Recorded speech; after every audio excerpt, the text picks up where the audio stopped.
ഭഗവതേ വാസുദേവായ. നിഗമകൽപതരോർഗളിതം ഫലം ശുഗമുഖാത് അമൃതദ്രവ സംയുതം പിബത ഭാഗവതം രസമാലയം മുഹുരഹോ രസികാ ഭുവി ഭാവുകാഃ. നാരായണം നമസ്കൃത്യം നരം ചൈവ നരോത്തമം ദേവീം സരസ്വതീം വ്യാസം തതോ ജയം മുദീരയേത്.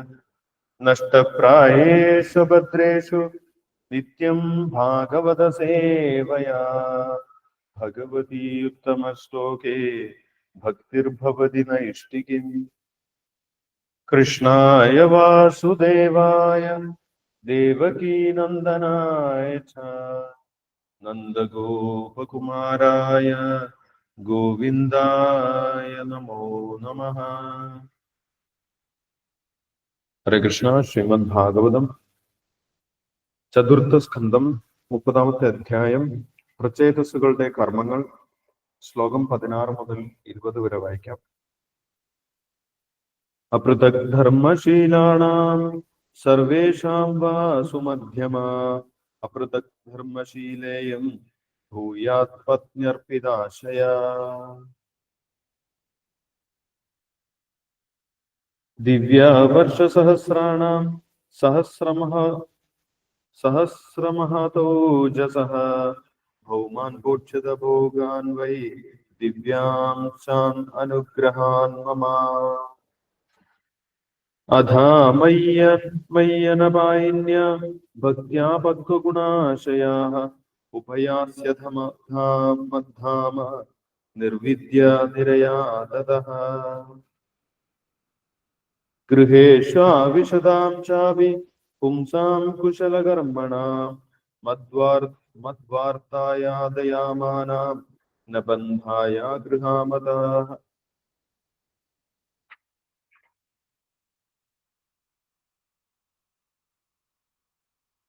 നവ്യവദ്ഹൃദയേ യജ്ഞോ ബ്രഹ്മൈതദ്ബ്രഹ്മവാദിഭിഃ ന മുഹ്യന്തി ന ശോചന്തി ന ഹൃഷ്യന്തി യതോ ഗതാഃ.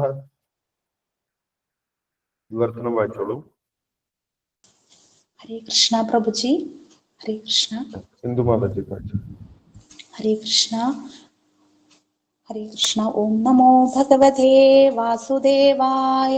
ഓം നമോ ഭഗവതേ വാസുദേവായ. ഓം നമോ ഭഗവതേ വാസുദേവായ. ശ്രീമദ് ഭാഗവതം സ്കന്ധം 4-2 അധ്യായം 30 പ്രചേതസ്സുകളുടെ കർമ്മങ്ങൾ. ശ്ലോകം 16. അപൃഥക് ധർമ്മശീലാനാം സർവേഷാം വസ്സു മധ്യമാ അപൃഥക് ധർമ്മശീലേയം ഭൂയാത് പത്ന്യർപ്പിതാശയാ. വിവർത്തനം. നിങ്ങൾ സഹോദരന്മാരെല്ലാം ഭക്തരും നിങ്ങളുടെ പിതാവിനെ അനുസരിക്കുന്നവരുമാകയാൽ ഒരേ സ്വഭാവക്കാരാണ്. ആ പെൺകുട്ടിയും നിങ്ങളുടെ തരക്കാരിയും നിങ്ങൾക്കെല്ലാവർക്കും വേണ്ടി ആത്മാർപ്പണം ചെയ്തവളുമാണ്. അപ്രകാരം പ്രാചീന ബർഹിഷിത് രാജാവിന്റെ പുത്രന്മാരായ നിങ്ങളും ആ പെൺകുട്ടിയും ഒരു പൊതു തത്വത്താൽ ഐക്യപ്പെട്ടവരും ഒരേ തരത്തിലുള്ളവരുമാണ്. ഹരേ കൃഷ്ണ. ശ്ലോകം 17. ദിവ്യവർഷസഹസ്രാണാം സഹസ്രമഹതൗജസഃ ഭൗമാൻ ഭോക്ഷ്യത ഭോഗാൻ വൈ ദിവ്യാംശാനുഗ്രഹാൻ മമ. വിവർത്തനം. ഭഗവാൻ പിന്നീട് എല്ലാ പ്രചേതസ്സുകളെയും ഇങ്ങനെ പറഞ്ഞ് അനുഗ്രഹിച്ചും, എന്റെ പ്രിയപ്പെട്ട രാജകുമാരന്മാരെ, എന്റെ കാരുണ്യത്താൽ നിങ്ങൾക്ക് ഈ ലോകത്തിലെയും സ്വർഗീയ ലോകത്തിലെയും എല്ലാ സൗകര്യങ്ങളും ആസ്വദിക്കാൻ കഴിയും. തീർച്ചയായും നിങ്ങൾക്ക് യാതൊരു തടസ്സവും കൂടാതെ പൂർണ്ണശേഷിയോടെ അവയെല്ലാം ദശലക്ഷം ദേവവർഷം ആസ്വദിക്കാനാവും. ഹരേ കൃഷ്ണ. ശ്ലോകം 18. അധമയ്യനപായിന്യ ഭക്ത്യാ പക്വഗുണാശയാഃ ഉഭയാസ്യ ധമദ്ധാമ നിർവിദ്യ നിരയാധതാ. വിവർത്തനം. ആയതിനാൽ നിങ്ങൾ എനിക്കായി കലർപ്പില്ലാത്ത ഭക്തിയുത സേവനം വികസിപ്പിക്കുകയും എല്ലാ വിധത്തിലുമുള്ള ഭൗതിക മാലിന്യങ്ങളിൽ നിന്നും മുക്തമാവുകയും വേണം.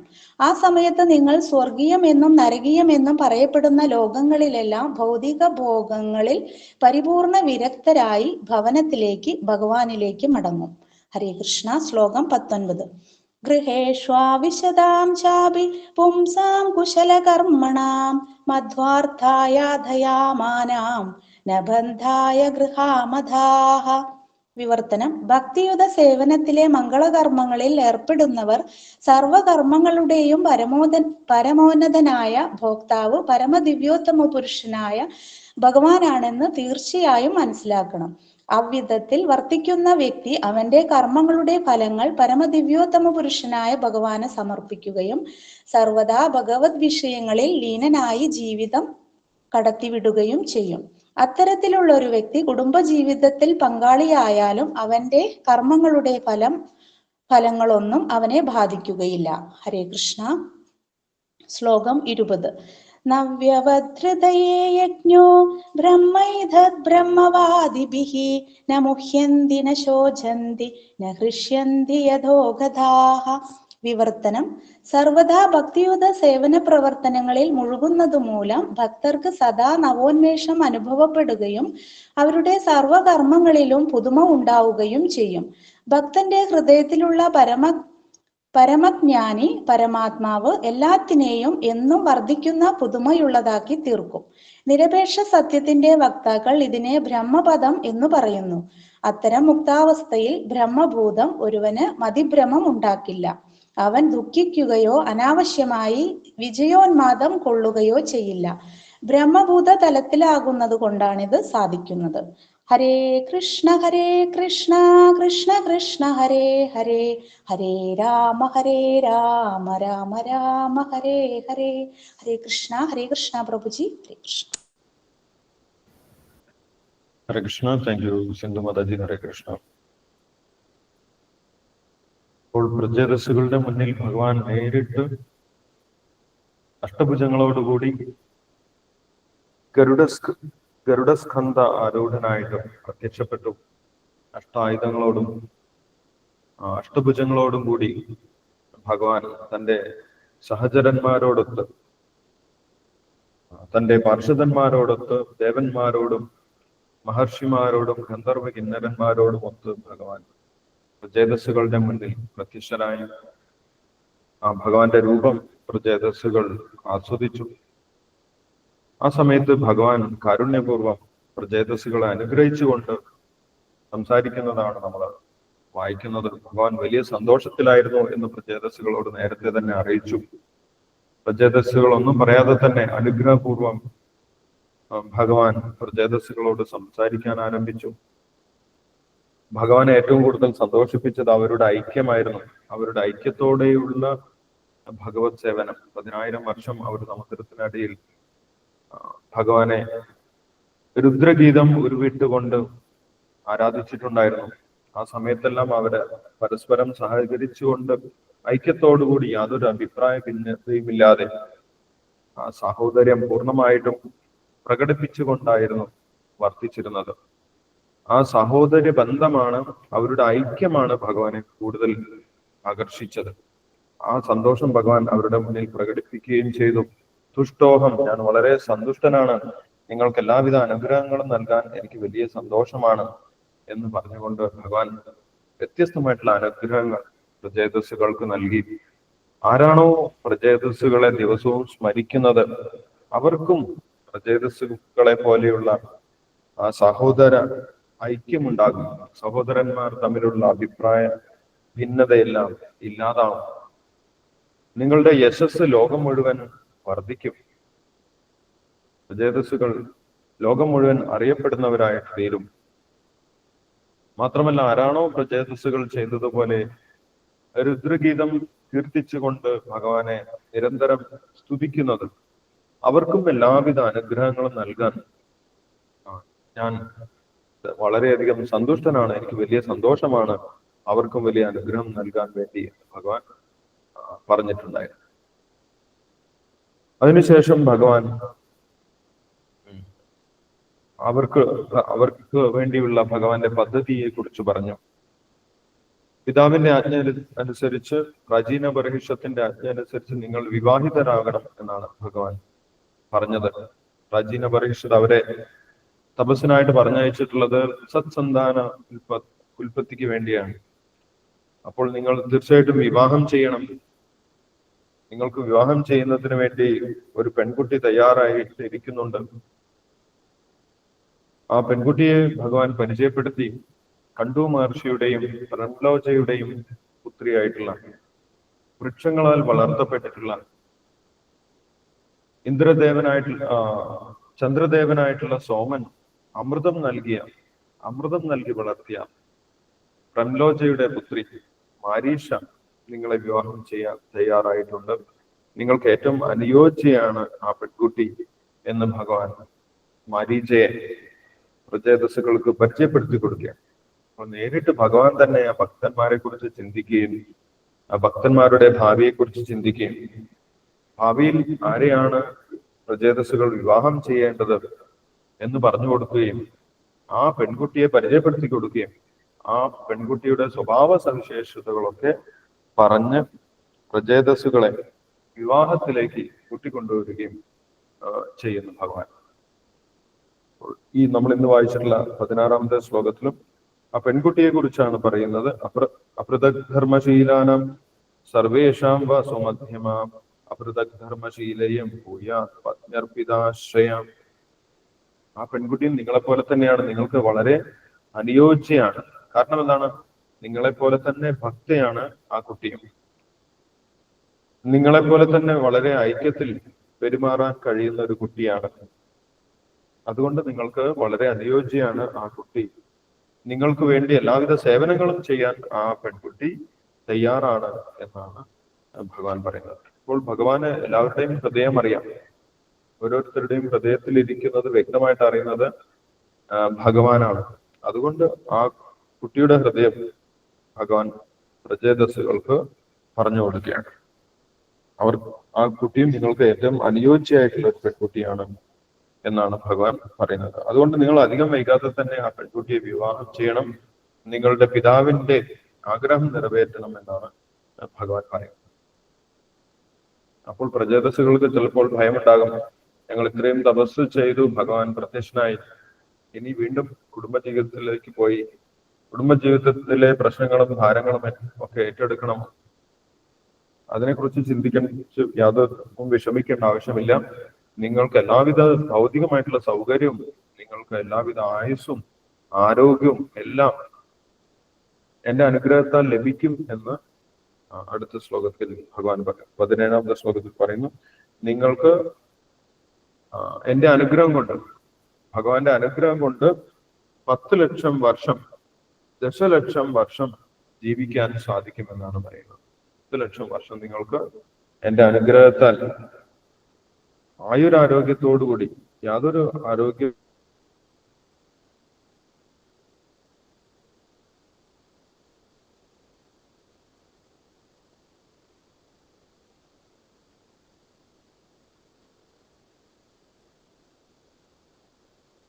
കൃഷ്ണ കേൾക്കുന്നില്ലല്ലോ.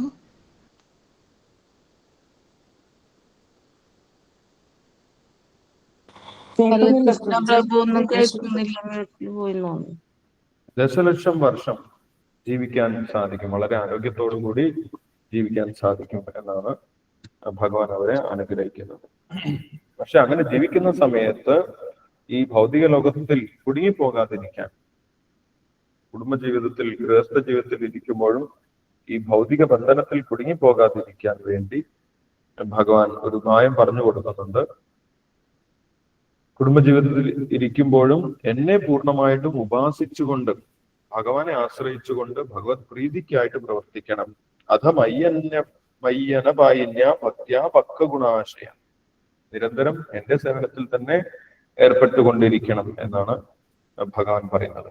അങ്ങനെയാണെങ്കിൽ ഈ ഭൗതികമായിട്ടുള്ള കാര്യങ്ങളിലൊക്കെ വിരക്തി വന്ന് നിങ്ങൾക്ക് പൂർണ്ണജ്ഞാനം നേടി എന്റെ അടുത്തേക്ക് തിരിച്ചു വരാൻ സാധിക്കും. മദ്ധാമ നിർവിദ്യ നിരയാതത.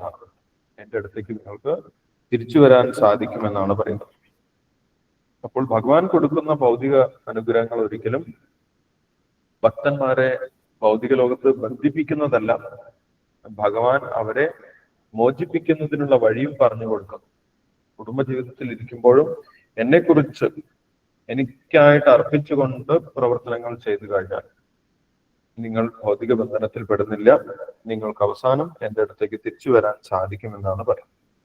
അപ്പോൾ എന്തുകൊണ്ട് ഭഗവാൻ എങ്ങനെ ഒരു അനുഗ്രഹം നൽകി എന്ന് ചോദിച്ചു കഴിഞ്ഞാൽ, പ്രചേതസ്സുകൾ തപസ്സിനായി വന്നിട്ടുള്ളത് ആദ്യം ശുദ്ധഭക്തിക്ക് വേണ്ടി ആയിരുന്നില്ല.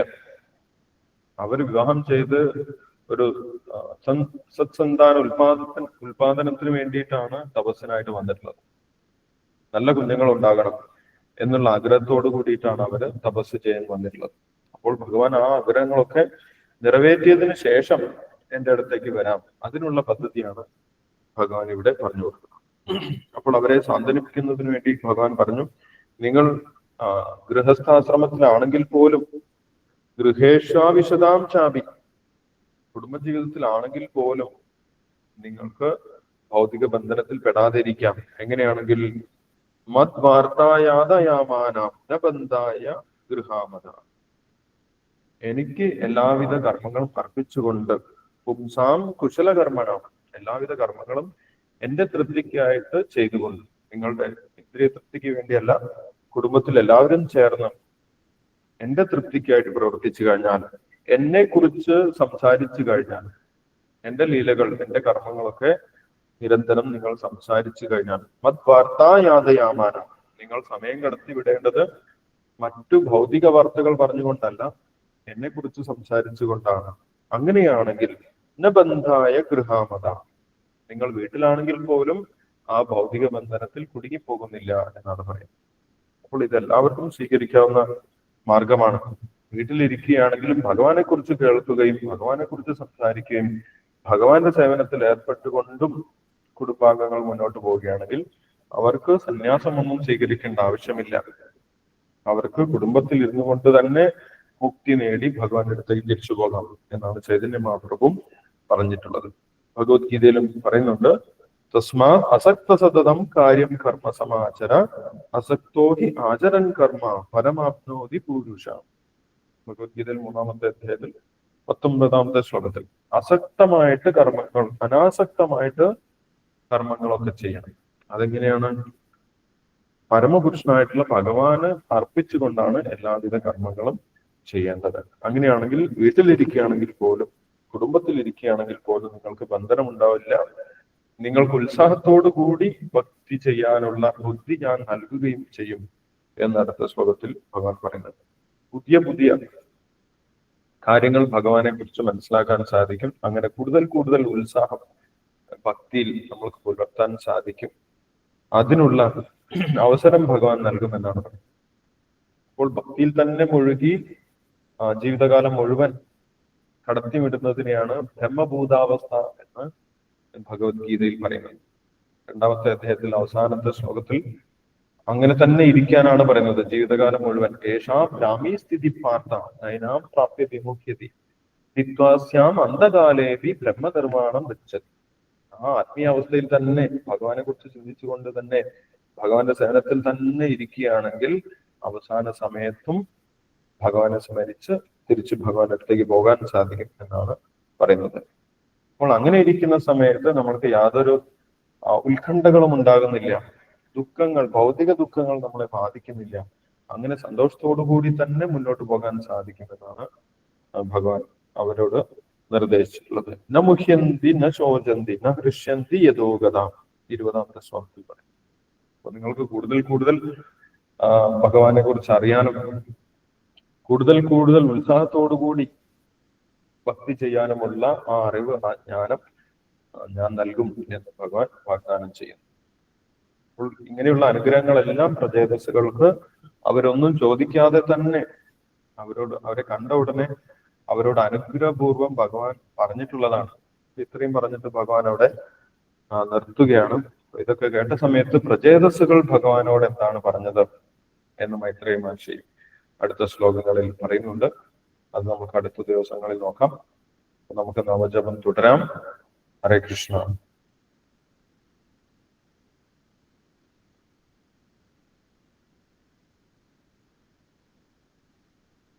ഹരേ കൃഷ്ണ. ശിവരാം പ്രഭു ഉണ്ടോ?